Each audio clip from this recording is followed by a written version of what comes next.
you ever coerced women?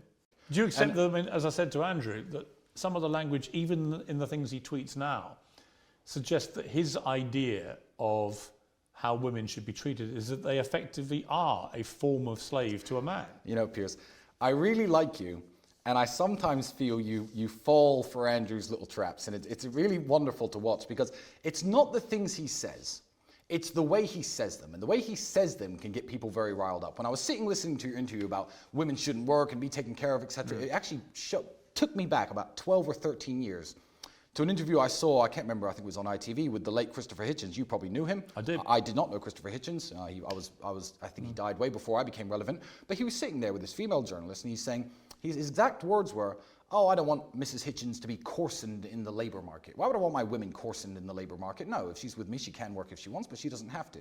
Now, he was not labelled the world's biggest misogynist. He was actually hailed as an intellectual in his time. I read all of his books. I used to be a big fan of his.